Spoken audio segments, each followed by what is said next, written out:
my thought has always been, you see these fantastic, the covers of QST magazine, right, with these gorgeous shacks, and people showing them off in the background of their virtual Zoom sessions. These beautiful shacks, as if they actually own them. Anyway, I noticed none of them are mobile installs, because you can't find a nice picture of a mobile install. They don't exist. They're horrible, horrible pictures. Like when people feature a picture of a mobile install, it's usually how bad it is, right? Not how nice it is, right? I don't know why that is. Like, why can't you not find nice mobile installs? And it's weird to me, because in the car audio world, they have contests. Like, they physically drive their cars to places and have judges look at their install and listen to their installs. And that's a thing. And in the ham world, it's like the opposite. Is how horrible can you install these radios and still make them work, right? I don't understand why that is. So we already talked a little bit about some of this, right? So a lot of homes have antenna restrictions. Cars, of course, don't. So it's far more practical now than ever, really, I think, to set up a nice mobile or portable and install. And of course, ARRL in particular features in QST. They have these gorgeous home shacks, and then mobile installs are horrible. I mentioned the car audio guys. They have these things. Car audio, I was just looking around to see, it looks like most of the car audio magazines don't really exist anymore. And the ones that do exist don't really feature competitions. The Car Audio magazine used to have a high-end install and a low-end install in each issue. And now all they have is a couple car stereos and a bunch of pictures with gorgeous women in them, as Dennis mentioned. And then in bikinis, because somehow that has to do with an amplifier. I'm not sure how the bikini-clad women. Anyway, I don't really understand that relationship. Anyway, so the trick is, of course, nobody's really ever done this for ham radio, and I don't understand why. Like in QST, you never see like a really nicely featured thing. It could be a thing. It could be like a regular feature, or at least a quarterly thing or something, where somebody features an install. They just don't do it. Anyway, so we're going to talk a little bit about mounting things and wiring things. And I think, I'm not sure. Anyway, there's a lot of the technical suggestions here come from k0bg.com. There's references at the end, so you'll see it there. But it's K0bg is the guy has a website that's full of really technical stuff, but not exactly the how to get stuff installed in your car and how to mount heads and things like that. It's more of how to resolve RFI issues and things like that. So here's some examples of installations that I've seen, right? So the ones on the left are those gorgeous home shacks with everything in its little place, and you see the computers properly centered and featured, and anyway. And then there's the mobile installs, right? There's the interior install with the cables and wires hanging everywhere, and that are all going to become projectiles in case of some kind of an accident, right? If not from the initial impact, they're going to be fired off by the airbags. Well, assuming that thing had airbags, but anyway. And then, of course, there's the antenna farm on the outside that can't possibly work since they're all coupled next to each other. But this is what people show off. Not that this install is worth anything, but this is the stuff that people show off, right? So, so the first thing is everything has to be secured. You shouldn't have anything that could possibly become a projectile in an accident. I used to work with, there's a car audio place in Mount Vernon called Mobile Music. And at some point they just, they simply stopped installing like surface mount speakers on the rear decks and things, because there's just the force of an impact could rip them loose, and then they become flying forward and kill somebody. So they just like, nope, everything's going to be screwed down. That's it. There's nothing on top. Even if it's screwed to the surface, it's just too much torque, too much possibility that it could come loose. So no projectiles in an accident. And then of course, now you have to look at actually airbag deployment zones, and these come out of the manuals. So this is, what is this thing? Oh, it's a Toyota Corolla. in the manual, they show you, and in some, if you get like service manuals and stuff, they actually give you dimensions for the airbag deployment zone. So you know that, oh, the side curtain airbag is only 3.5 inches thick. So if you're 4.5 inches away from where that thing deploys, you're safe. So, because you don't want to, one, you don't want to dislodge your equipment and send it flying somewhere. Two, because it's going to fly at a person, you know that, right? And two, you don't want to damage the airbag because you want it to do its job. Hey, Scott. Yeah. Wanted to add one quick thing. Even at proper aftermarket installs, I had a proper, it wasn't a ham radio, but it was a regular stereo deck. Mm-hmm. Got rear-ended in that car. When we stopped, my entire stereo was in the back seat in the lap of somebody that was sitting in the back seat. Yeah. Really, really lucky. And I got hit from behind, stopped, and the other person was going about 30 miles per hour. So it wasn't a super high speed accident, but I got really lucky that it didn't hit him in the face or something like that. Right. It just fired it out of the dash, right? Yeah. People don't take that. It just completely fired it out of the dash. Right. Gone. Yeah. The results of impacts are impressive, right? What they do to the inside of a car. So yeah, I mean, that stuff needs to be taken. I mean, the car has a bunch of safety features. If you start mounting these things in the inappropriate ways, then you've defeated the great safety features of your car, right? So, So I have a quick question on that, Scott. Yeah. So I thought quite a bit about this exact issue. Things that are supposed to stay put, not staying put, not so much, hurting me, or they could hurt me, but I have a small dog as well. Is there a rule or a acceleration that could be designed for? Because once, you could say an accident, let's say it's 10 G's that you're going to account for, then it's very easy to say, okay, F equals MA. What's the acceleration? What's the mass of your item? Okay, let's do a static test at such a force and just confirm that this object doesn't move, but won't come loose. Yeah, the trick is determining what that acceleration design point is, because it's easy enough to say screw it down, but that's not quantifiable in any way. Right. Well, I guess I haven't seen anybody publish numbers like that. The trick is that there's so many. I mean, I've seen so many ham radio installs where there's stuff's just not screwed down. So even if we get to a point where people just like put screws and stuff or tied it to something, zip ties, whatever, something, make it secure in some like slow it down anyway. That would be helpful. So Panavice makes quite a range of hardware. So Paul, it's actually easier than that, because Panavice has produced a number of pieces of hardware that started out being used for mounting in patrol cars and fire trucks, which is how I became aware of them. And they actually had studies. So they have brackets that are designed to mount at manufacturers' hard points. In some cases, you can find data that will help you pick the right selection of brackets and things to keep it out of a airbag deployment zone for a given vehicle.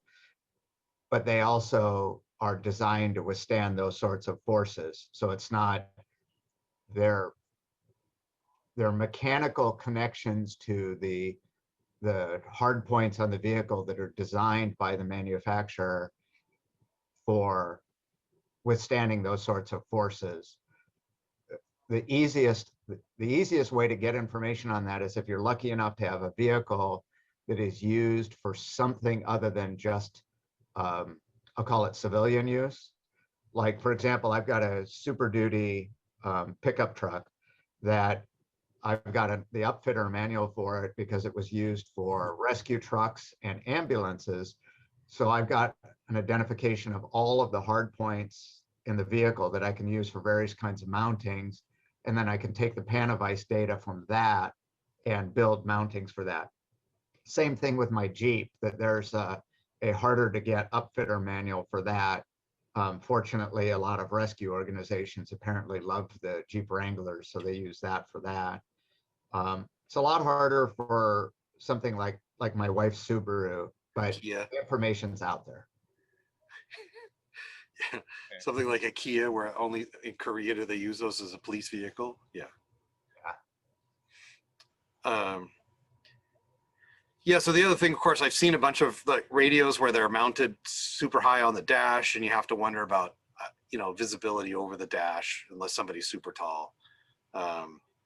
So you want to make sure that, and then the cabling. The other one is um, the one that always kills me is the like the 70, I call them 706, the 7000, the 7100. They have microphone jacks both in the head and in the body, and I constantly see people complain about, oh, but I want the jack in the head so my microphone's right there. It's like, oh yeah, so it's draping down across all the controls in your center console, right? Because that's, you're gonna put the thing up on your dash, and then you're gonna have this mic cable draping down. It's like, no, you don't. You want it plugged into the body so that you can bring that wire up and put the microphone somewhere else, completely independent of the head. So you just have head cable, and that's it. So you want keep the cables away, keep all the the devices themselves out of the way so they don't interfere with the radio or with the operation of the vehicle. The radio heads should be an easy view. It's always it's cool to have those. There's like those police center consoles, right, where they have the radios set up right down by your hip. That's cool. And in a cop car, they never change frequencies, so it's all fine. But hams are twisting dials and knobs all the time, right? You want to be able to see that face, and that's not. You have to really take your eyes off the road to fiddle with that stuff. So it is nice to actually have it up in view. The dash is nice. I've used tape, double back tape or something like that on the windshield. So it's actually part of it's up next to the A pillar, kind of behind the visor. That puts it right in view. Of course, microphones should be secured. If nothing else, to avoid accidental keying. That's pretty embarrassing. If you're having a conversation maybe you shouldn't have over the air and suddenly it's being broadcast. So having the microphone not sliding around is pretty helpful. And then, of course, head and microphone cables need to be routed away from vehicle controls. Hey, Scott? Yeah. Something I like to set up is to where if I drop the microphone, it is going to go either onto the floor or onto my lap. So I've got the cable coming up from behind me. I had an unfortunate situation very early on. I wrapped the mic cable clear around the steering wheel. Nice. I remember somebody had like they had them attached to like zips or something so that you let go of it and it went right back up to the ceiling. I remember somebody in a VHF contest. Might Jim McGeary or somebody. Was that Jim? Yeah, That was me. it was you. Okay. Like, that was actually kind of a cool idea. It was a way to organize all the microphones, and anyway, it kept it up out of the way. So of course, you also have to think about ventilation, right? Keep components away from heater vents. Make sure that there's nice airflow around the body of radio. Don't mount the thing in such a way that the vents on the radio are obscured. And then don't drill into anything you can't see or feel behind. Turns out even that is not enough. There could be something mounted on the other side. We did an install. This is a Ford Transit van, the dash, and the battery box is underneath the driver's seat. So the cables come out of the battery box and they run under what would be the hump if it had a hump. So there's this relatively flat spot on the floor that is a fantastic, between the seats, that looks like a great place to mount a radio console. So that's what we did. And I crawled underneath the stupid van to make sure there's nothing underneath. So when we drilled through, we weren't going to drill into anything important. It's all great. Looked fantastic. And only later did we discover, see that big blue area right there? That is a big flat bundle of cables that are all nice and neat, clipped together underneath it's underneath the floor mat and above the chassis.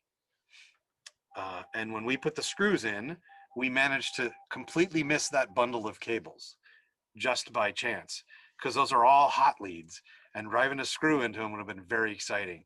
And we had no idea. We thought we'd done our due diligence, and turns out it is actually worth checking the manual. If you see a spot that looks suspiciously easy, maybe it's not the right place.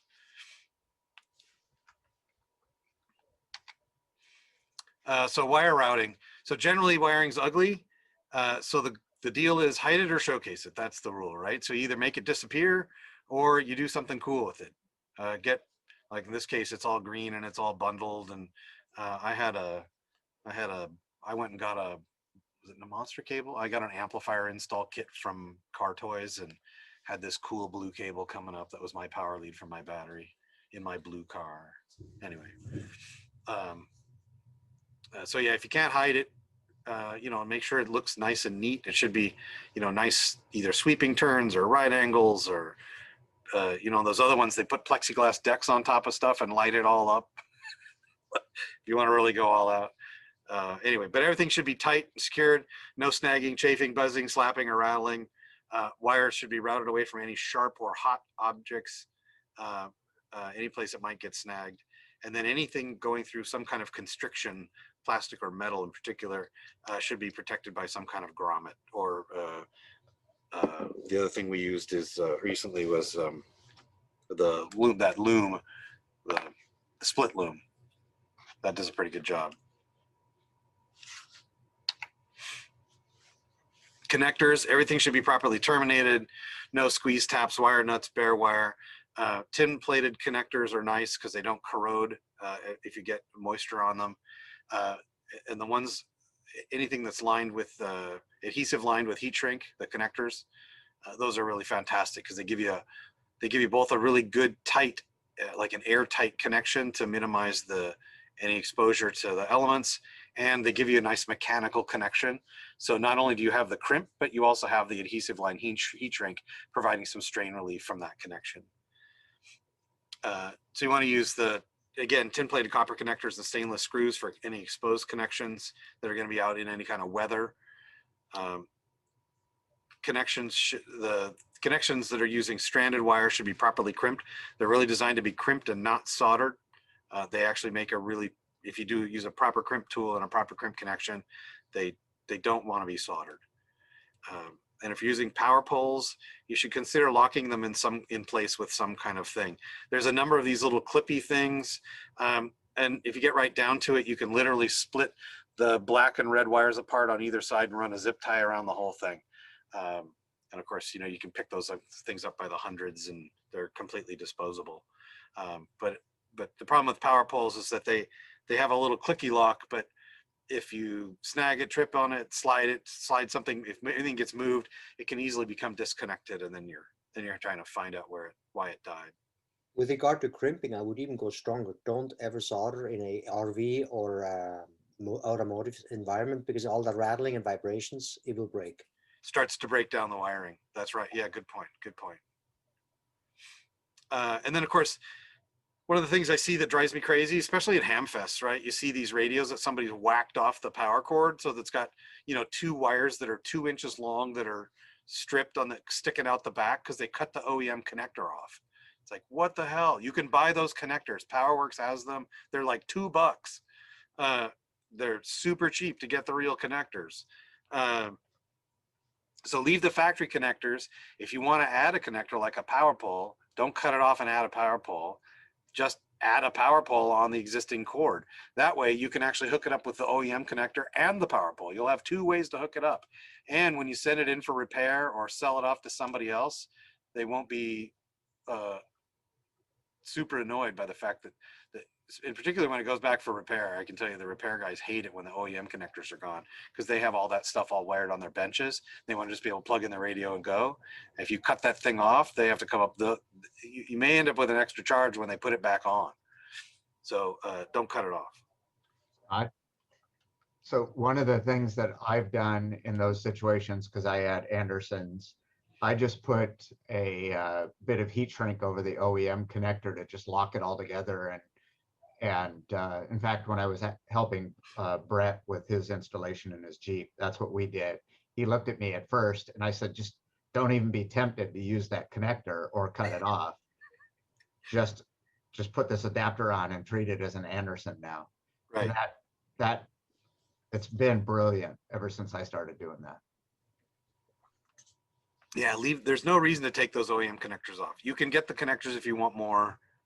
They're super cheap. I buy them like 5 at a time, and I just have them around all the time, so I can use that too. So if you are splicing something in a wire, you want to make sure that there's a staggered method here that's shown where you splice the wires at different points, so you don't end up with one huge lump in the middle of the wire that you can't now cover. If you stagger them a little bit, you can actually seal them up like with individual tiny heat shrinks or tape, and then wrap the whole thing again with heat shrink or tape. And then you don't end up with the pig in a python looking thing, right? This huge lump in the middle of your wire. And then if something came loose, there's no other conductor nearby, so it can't short against. The problem with this, one of the issues with this incorrect method is that if one of them pulls apart, the other conductors are right there. So if any part of those gets exposed and that wire tends to wander around, it has access now to another wire that can short against. There's a lot of cool devices now that use modular connectors. That's a fantastic, I think that's a great innovation, rather than using those old Canon plugs, the round ones, because it's super easy to extend them. You can get the little couplers. You can make your own out of just some jacks that you can literally buy from Home Depot. You can get some nice twisted pair wire easily enough. I would recommend highly against using the silver satin, that flat satin stuff. It's all the conductors run parallel. You have no noise immunity. In fact, it works really fantastically as an antenna. So I was lazy one time. I didn't want to make a cable. And so I just went out and bought a handset cord to do the extension that I needed. And it was so awful. At 50 watts on certain frequencies, the radio would all flip out because it would just get stuff in it. It's like, yeah, if it was real. I replaced it with some Cat5 cable, just plain old Cat5, just twisted pair, worked fine. Just anything other than that flat satin stuff. So in an automotive application, what's the typical wire needs? Is it just coax and then power for the radios, or is there additional wiring? Well, so for microphones, you've got a cable on it. Most of those are modular. The one nice thing I have to say, I don't mean to sound like a salesman here, really, but the one nice thing I have to say, give ICOM lots of credit for, is on their cables, they're RJ45 at both ends. So on Kenwood mics and Yaesu mics, the wires go up into the microphone, and then they've got some kind of fastener inside there. In the case of an ICOM cable, if you break an ICOM cable, you can literally just put a network cable on it. It's RJ45 on both ends. It's not obvious because they put the connector inside there pretty nicely, but you can swap it out with a network cable. And then the head cables are the other piece. A lot of those are modular, which is also a fantastic thing. In the past, they always had weird proprietary cables that cost you a fortune, and if you wanted to extend it, too bad. In the case now, most of the head cables have at least one modular connection, so you can. It makes it easy to extend. You can just get a coupler and another piece of quality cable with the connections on it, or make one, and it's super easy to extend. My microphone cables, I do this gray thing here in the middle. The coupler, it's an RJ45 coupler. My radio's in the trunk. I bring the cable all the way up underneath the driver's seat, and then the microphone plugs in right at the driver's seat. Because every single microphone cable, well, that's not true. Alinco is the only company that makes microphone cables, I think, that are long enough. Every other microphone cable is way too short, despite the coily cord. I don't know why it can't be. And you can't buy longer coily cords for some reason.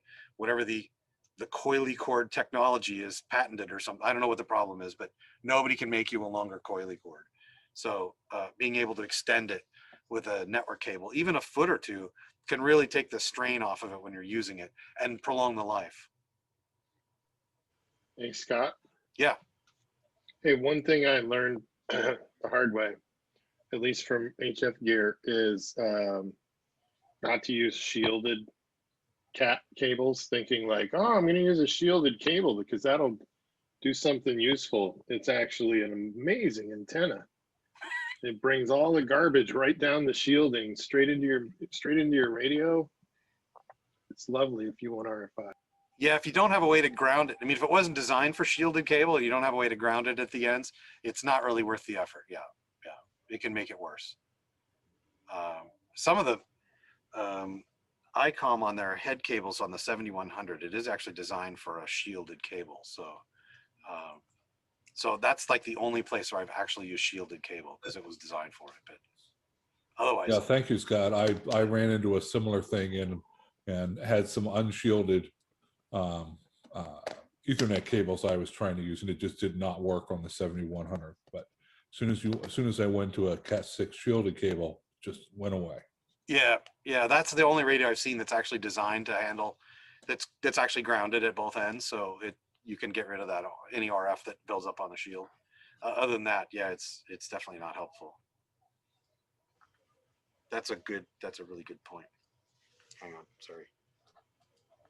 Scott, and in taking notes, you might comment at that point about with respect to grounding cables like that and making sure that you don't create ground loops. Yeah, so that yeah, that's true. Let me just say grounding in general here. Yep. There's a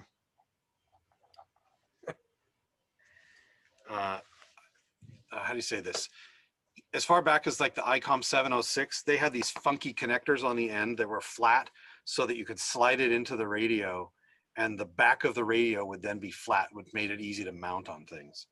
And they had a little flat bracket, so it was super low well, it was relatively low profile. The radio wasn't very thick, and the knobs they were pretty nice knobs actually, so they stuck out a little bit. But to minimize that depth, the back of the radio was really, really flat. And I would say in comparison to say like a Yaesu 8900 that has this big bucket in the back that makes the whole thing all tippy. Anyway, so the nice thing about that cable, the other kind of clever thing they did with that cable is that one end was the opposite of the other end. So if you wanted to extend it, you could simply buy another cable and they could clip together in the middle and you could extend that cable. ICOM intended it to work that way. They never, however, published a maximum length. So people would often ask the same. So this is the 706, the 7000 did that. And of course the 7100 has a Cat 5 cable. So you could extend it easily without having to buy the fancy connectors. Anyway, but it's still, they've never published a maximum length. And it's just TTL level stuff. It's not, and it's low speed data. It's pretty immune to things. I mean, as long as you take proper precautions, you're not going to have a lot of loss. So in our radio room here, we have the 7100s, and my cable lengths are about 65 feet, which is obviously far longer than any cable that it ships with. That's about 3 of the cables it ships with. So on one of the forums, I mentioned that we were using this and we haven't had any issues with it.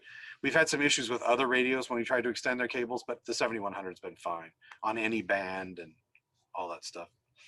And anyway, some guy went a little nuts on me and said, "You can't do that in an emergency operations center. It has to be 100%. You have to follow the specs all the time, and you're off the reservation." He actually used the phrase, "You're off the reservation."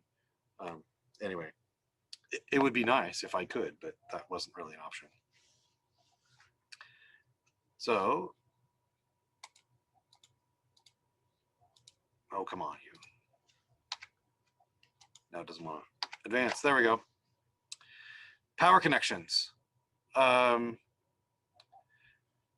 So if you look in any manual, you will see this diagram. Well, with a different radio, but the manufacturers want you to go to the battery. So it really is the best plan. It gives you lots of noise immunity. It gives you a really nice, clean power source. And if you have a vehicle that has ratings on your wires and outlets, don't believe them. Even if you think they're believable, leave them for something else and run your own. What I usually do is install a second power distribution block that's fused at the battery, just like they show, but I put it inside the passenger compartment. So in most cases, well, my current car has a battery that's in the trunk, which is super convenient. But because usually the problem is getting the stupid cable from the engine compartment through the firewall into the passenger compartment where your radio is. And it's much more convenient. It's pretty easy to pull up panels and things like that, unscrew things, unclip things, whatever, to be able to run cables around inside the passenger compartment or from the trunk forward because there's no firewall. But running it through the firewall is the hassle. So if you just bring it through the firewall, and what I do in a sedan, it's easy to mount I have a little Blue Sea Systems, we'll show you in a minute here, a little Blue Sea Systems fuse block that I mount up underneath the rear deck, and my radio is mounted right there as well. Now I have 6 circuits that I can attach things to that are independent of the battery, which is normally behind the firewall. In my case, it's underneath the carpet in the trunk, which is still a hassle because I have to empty out my whole trunk. So now if I want to access something, I literally just hook it to this thing and run it to wherever I want. Way more convenient. So cigarette lighters were really designed for cigarettes. They're really a horrible power connection. They don't lock in place. They don't really have good solid connections.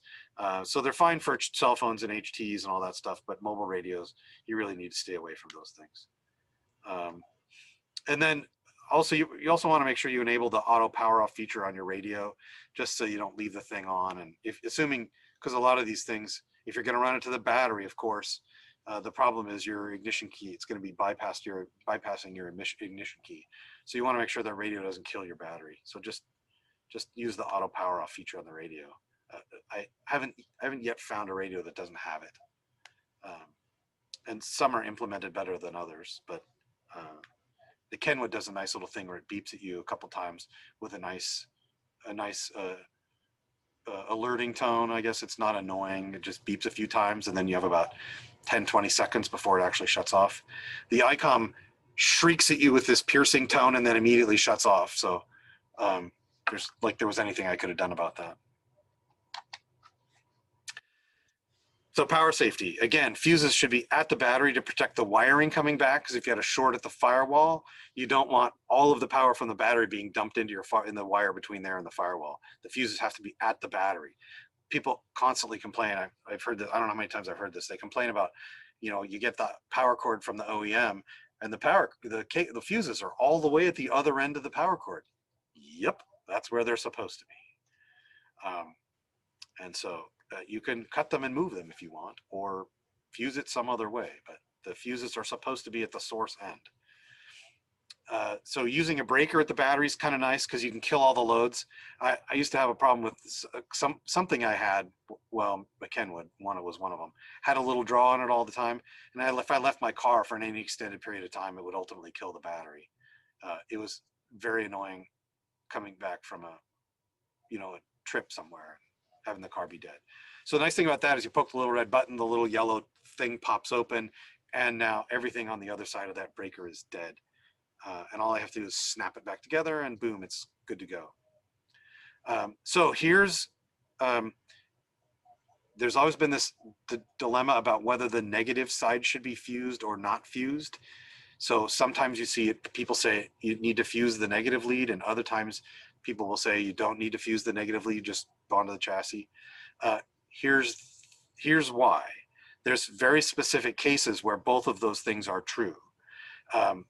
If you're going to use a chassis ground,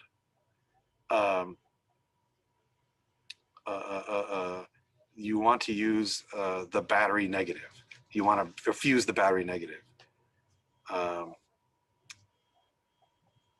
Wait, let me see here. Wait. So, sorry. So if you're going to the battery, sorry, this is it. I should make that clearer, huh? If you're going to the battery, you want to use that, the fuse and the negative lead. If something ever happened to the bonding cable from your battery, then your whole car would then be grounded through your radio, like everything in the car. So your radio becomes a fusible link, or its wiring becomes the fusible link. So in that case, you want the battery negative to be fused. And if you're going to do a chassis bond, I really want to fix that. If you're going to chassis bond the negative, then you don't want to fuse it. Otherwise, the coax from your antenna, assuming you have a properly grounded antenna, the coax is going to become your negative. If that fuse blows, it would continue to radio. The negative fuse could blow. The radio would continue to function because it'd be drawing current from the chassis through your antenna lead. So, question: Are antenna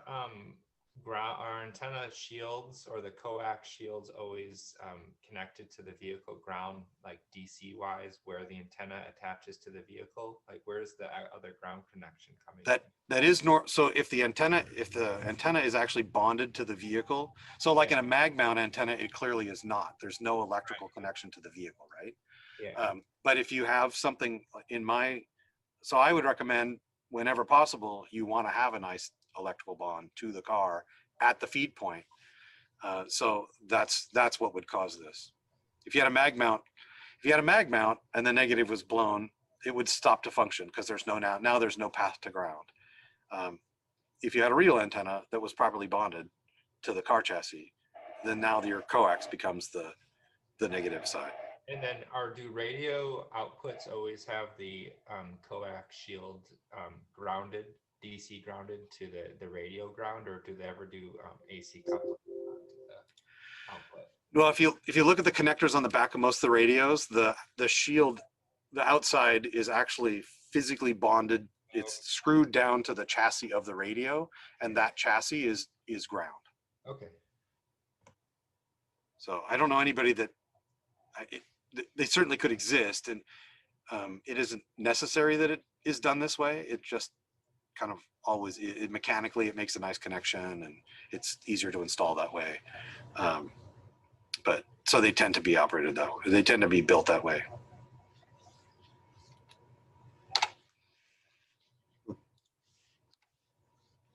So wire sizing is also important, and this is what always annoys me. You can find, if you look behind your cigarette lighter that says 10 amps on the little flippy door in front of it, you're going to see really tiny wire behind it. And it's like, okay, well, you could get 10 amps out of it, but not without significant voltage drop, right? You're going to have, because the resistance is going to be way too high at any significant current, draw of current, right? So, like you might be able to get away with just 10 amps, but you're not going to get away with the 14 or whatever you're going to need from a 50-watt mobile. So I did some math here we just installed a bunch of solar panels and stuff, and I was doing the math going, now that I think about it, despite the fact that I spent nearly $1,000 in wire, maybe I should have got a bigger gauge. Like, it wouldn't have hurt my feelings at all. But luckily my runs are super short.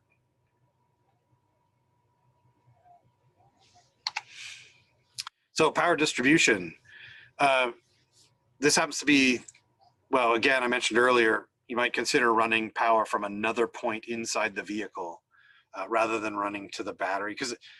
So you hook up your radio, that's only the first thing that you're going to want to hook up, right? So why do that work fishing through the firewall twice? Just bring it inside somewhere, make yourself a nice easy tie point. Maybe you want to run an inverter, or you want to run some other accessory with a power pole hanging off of it, whatever. It makes it so much easier just to get something on the other side of the firewall. My wife won't let me mount a radio in her truck, but I did manage to run a cable in from the battery with an Anderson power pole on the end of it, and I tuck it up underneath the center console. So if I ever want to use a radio in her truck, I can reach up under the center console and yard that thing out and plug it into my radio. And I have a nice connection all the way to the battery. So the super common options, easy options, I guess, for power are some rig runner thing. I happen to like this 4004U because it's got the little USB ports on it. So you could plug in some other USB powered device, charge your cell phone, whatever. It's just nice to have another type of power. The other one I like is the Blue Sea Systems the distribution block there, fuse block. They have the nice little door on them.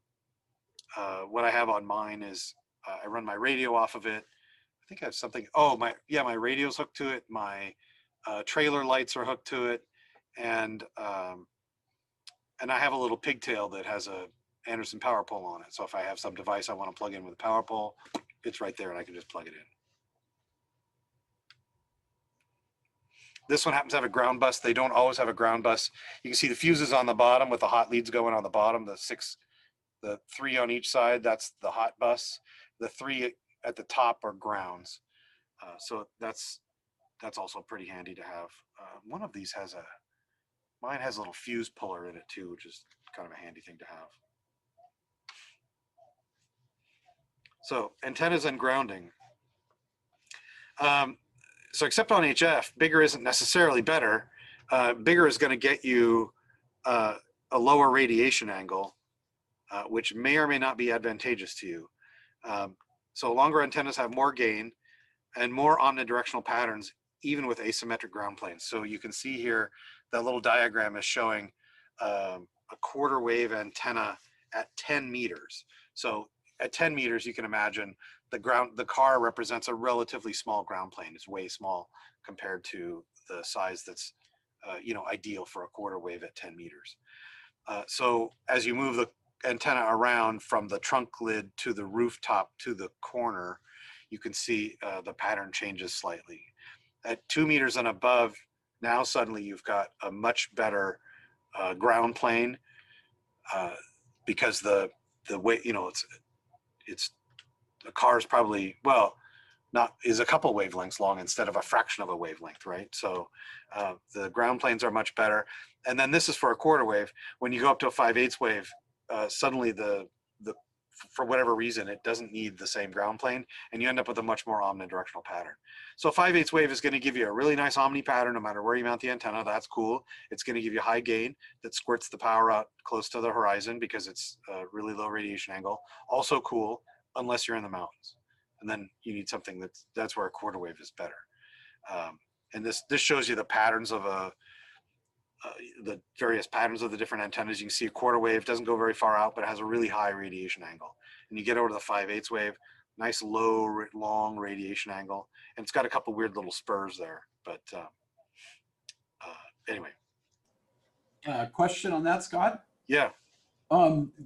That signal is going to be radiating upwards, so there's no RF concerns for the operator below when you do the top of the roof option? Well, you're going to have the roof is actually going to be, well, unless you have a fiberglass roof, but or you're convertible and you just have it, whatever. Anyway, like stitched into the roof or something.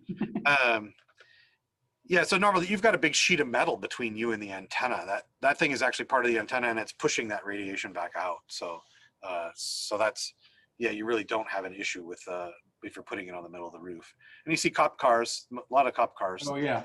That's an ideal mounting location, right? So they put it right up on top. So the one thing is, if you have a base loaded antenna in particular, you'll find you've got the little load coil at the bottom and then the whip. You want to make sure that those load coils, they need to build a magnetic field. So you don't want to mount them next to a piece of metal horizontally. I often see them mounted like up on the front of a pickup truck bed where it's right up against the cab. And I guarantee you can trim and cut that wire all you want and it's not going to match. You can't, because it can't build a proper field. So you want to keep it away from that vertical metal. Antenna grounding. Mag mounts, I'm not a fan of, well, here's my theory of mag mounts. They're for temporary use on other people's cars. That's the deal. They're going to scratch eventually. You're going to get grit under them. They're going to ooch. They're going to grind in that grit. They will definitely scratch. And they don't have a real ground. Having a real ground has some benefits. Glass mount antennas, I've tried several of them. Somebody, after my first experience, I swore I'd never do it again, and somebody convinced me that I must be doing it. I must have done something wrong. I must have had the inside piece oriented wrong, or there was maybe there was a defroster wire that ran through the middle of it or something. And so I convinced myself, well, maybe I did do something wrong. So I put another one on because they are kind of cool, but yeah, no, they're terrible. They're terrible antennas. They have a poor ground plane because they're on glass. They're not directly over the metal. And they have really high inductive losses when they try to transmit that signal through the glass. So there is, if you look very carefully, you can kind of see, this always drives me crazy, on that lip mount on the right, the one with the brass top, you can see a little bit of metal that's inside that bottom curved piece. So the idea is that on both of those mounts there, they're designed to slide over the lip, a hood lip or trunk lip or a hatch lip. And then you can adjust those things in such a way that the antenna stands vertical. So the idea is, you can see on the one on the left, you can see the set screws just sticking out from the bottom there. So you slide it on there and then you run the set screws up. And on the top piece, there's usually a little piece of silicone that keeps it clean. If you clean off that surface, and when you clamp it down, it shouldn't ooch or move, and it should protect your paint. But on the bottom side, you want to run those screws up into the paint. So they puncture the paint and get to the metal. So you have a nice electrical bond. And in a lot of these kits, they supply you with a little piece of metal that you can slide on the back side, on the bottom side, so that when the set screws go up, they just clamp with that little piece of metal so that it doesn't puncture the paint. The problem is you want to puncture the paint. You want to get to the metal underneath. It's going to be little tiny pinholes on the underside of a lip. No one's ever going to notice. Don't worry about it. You want that electrical bond. Lose that piece of metal. They don't all have it, but some of them do, just for the people that are paranoid about their paint on the bottom side of a lid. I don't know if you ever look closely at the bottom side of the lid. It's not that attractive. Don't worry about the little holes. And then in some cases, if you're mounting it to a hinged component, like a hood lip or trunk lip, in a lot of cases, the hinge is the only thing making an electrical contact with the rest of the chassis. So just putting a little strap between the hinge and the part and some other part of the car that's stationary. Here's a trunk lid, an arm, clearly from an American car, and that thing will help make that electrical bond, keep that electrical bond all the time, and reduce RFI, especially on HF. It becomes way more important on HF. Scott? Yeah. Yeah, Lynn here. I troubleshot a pickup truck for a guy that had a glass mount antenna and diagnosed the problem from about 40 feet away. He had those defroster wires. Yeah, he had managed to straddle like 3 of those with the mount. Yeah, they specifically say you can't do that, right? Because it's sending the RF through the glass, and now you've got other antennas inside there. On some modern tinted glass is done with metal. Yeah, so that's a massive attenuation, if not a grounding right there. So yeah, they're the way they fail. There admittedly may be a way to properly do it on some kind of glass. If it's not too thick, maybe, I don't know, but not anything I've ever seen. It's like demonstrably bad. Any mag mount worked better. So antenna feed lines should be as short as possible, at least 95% shield. It's sometimes hard to get. They use RG, a lot of them use really crappy RG58. It's hard to find a nice cable on the connectors. You should also make sure you're routed away from any sensitive vehicle electronics. So amplifiers, ABS brake controllers, CPUs, things like that. It's worth finding those things and keeping them away. So Scott? Yeah. So Scott, I have on my install on my SUV, I have a feed line that comes in from the antenna that to feed it in through the door, it has like the first 19 inches are one small coax, and then it goes to a larger coax. Right. What has your experience been with that? I've had pretty good luck, but I was just wondering what your thoughts are on those. Yeah, I think Comet has that. It's like it's a Comet. Yes. Right. Yeah. It's RG316, and then they have a little coupler that goes to RG58. That's correct. Yeah. It actually, I've used one of those before, and it's pretty nice. I mean, a lot of cases, if you have a foreign car, the tolerances where the doors come together, you're not going to get anything else in there, right? I mean, without pinching the crap out of it, right? So I think it's a pretty good solution for getting things around. It's a little unfortunate, but it's only a few inches, right? So it's not, RG316 is not great, but you're not running it, 50 feet, right? You're Yes, only it's running like it 6 inches. it's like 15 inches. So Yeah. in my case, I've got it mounted on my hood of my car, and then it just immediately goes in through the door right there. Right. And then it's inside, and then it goes to that little coupler, and then it's I don't know. Yeah, I don't know what gauge it is. It's a pretty small feed line anyway, but it's a lot smaller when it goes through the door. Right. Yeah. If you had a big old American car, you could run, LMR 400 through the gaps, right? But not anymore. Now that's actually a pretty usable solution, I think. And the increased amount of loss is not significant. It's good cable.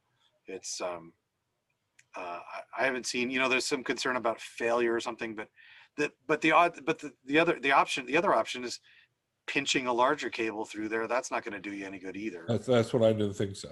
Okay, Yeah. thank you. Just Yeah. wondering. Yeah, so there's the avoid pinching and bending feed lines too sharply because it's going to change their impedance and cause a failure. I mean, it's going to rub through, then you're going to get water intrusion. The whole thing's going to start to corrode. I mean, that's no good. That solution, I think, is the Comet solution. I thought it was pretty clever. Somebody actually makes one that's RG316 all the way. And this is where if you have like a trunk mount, so I use a right angle bracket on my trunk mount. I'm trying to think. I don't think I did it on this car. I think I did it on my last car. It's a trunk mount, and my whole radio is it's mounted to the rear deck, right? So the cable comes in that back right at the head of the trunk lip on the side on the body. It comes down and it runs over like 3 feet. So again, it's RG316, and I terminated with an SMA because it was like the only thing useful, and then adapted it to the back of the radio. But it's only a couple feet, so it's a terrible cable to run 100 feet. But I'm not doing that, right? So, and it makes it way easier to route through the trunk lip. So I showed the 2 whips there on the side. There's this. On dual band antennas, there's usually a phasing coil in the middle of it. So on 70 centimeters, for example, the one on the right, it's a 5/8 over 5/8 collinear antenna on 70 centimeters, and it's a half wave antenna on 2 meters. And they have the little phasing coil to keep the 2 collinear elements in phase on 70 centimeters. Those coils can either be open like the one on the right, or they can be enclosed in a little plastic radome like the one on the left. I'm a fan of the open coil simply because if you whack those in a parking garage or you're going down a forested driveway or something, if you whack that open coil, the most you could possibly do really is dent it. You might be able to scrape some paint off of it, but you're not going to actually damage it. In the case of the closed coils, you whack that plastic on something hard and it'll just shatter, and that's part of the structure of it as well. So I've actually had that happen where the little element, the little plastic shell shatters. Now the thing's not as sturdy, and the whole top of the antenna like unravels and falls away. So you have to do, admittedly, you kind of have to do something dumb. I just like the fact that it's more rugged. Similarly, the base of these 2 antennas, the one on the left, I don't know, it's looks like a Max Rad or something like that with the metal base.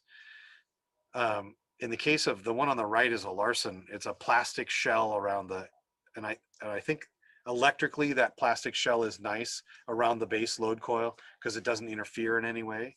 The problem is what they do is they glue the threads into the bottom of that plastic shell. If something whacks that, it'll literally snap the whole antenna off. What you'll be left with is the threads from the inside of that plastic shell will be attached to your mount and your whole whip will be gone. That doesn't happen with the Max Rad. So if you want something, or this might be a tram. Anyway, if you want something a little more rugged, the tram is a good choice. The Larson's a good antenna. I think it might be a better antenna electrically. If you notice the cop cars, they tend to use the Max Rad antennas with the more metal shells. Hey, Scott. Yeah. So where are you on the NMO versus PL SO239 per mount? I always buy NMOs.